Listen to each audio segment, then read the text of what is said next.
Hello and welcome to the Minimum Competence episode for Wednesday, May 7th, 2025. I'm your host for today, Andrew Leahy, a tax and technology attorney from New Jersey.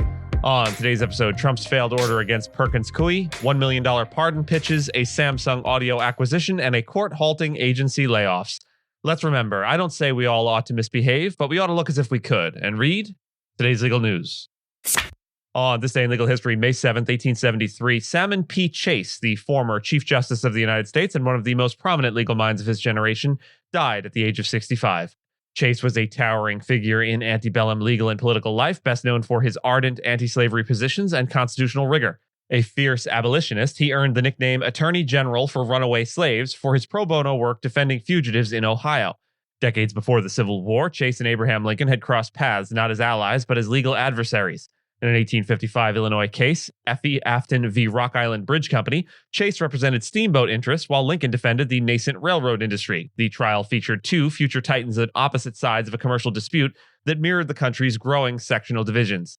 Despite their early courtroom rivalry and later competing candidacies for the 1860 Republican presidential nomination, Lincoln recognized Chase's legal acumen and political influence. He appointed him Secretary of the Treasury, where Chase proved instrumental in financing the Union war effort and creating a national banking system. Ever ambitious, Chase maneuvered politically from within Lincoln's cabinet, seeking the presidency even as he served.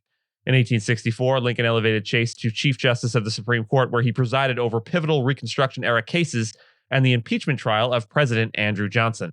As Chief Justice, Chase dissented in Bradwell v. Illinois and the Slaughterhouse cases, signaling a broader vision for the 14th Amendment than the court ultimately embraced. His dissents advocated for civil rights and economic fairness at a time when the court was beginning to retreat from radical Reconstruction. Chase died on May 7th in 1873 after collapsing in New York, ending a career that spanned law, finance, politics, and constitutional interpretation. A federal judge struck down an executive order by President Donald Trump targeting the law firm Perkins Coie, ruling it violated the First Amendment and due process protections.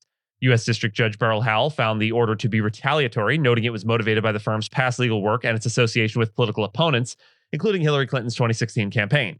The ruling relied heavily on Trump's own public comments, more than 20 of which were cited in the lawsuit, including social media posts and statements made during official events.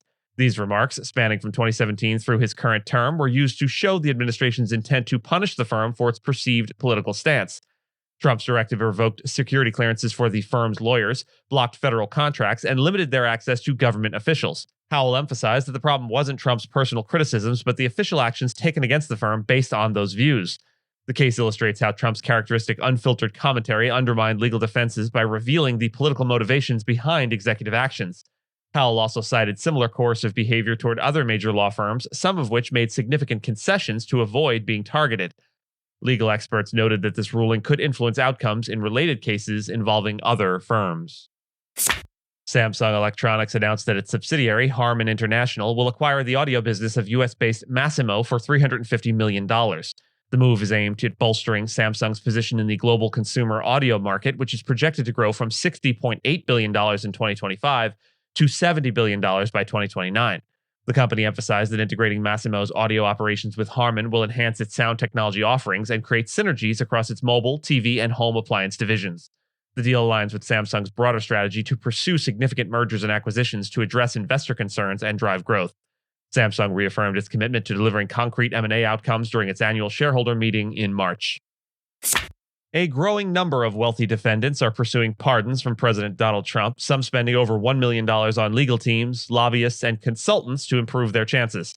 The pardon process under Trump's second term has become informal and politically charged, with access and loyalty appearing to play major roles in who receives clemency.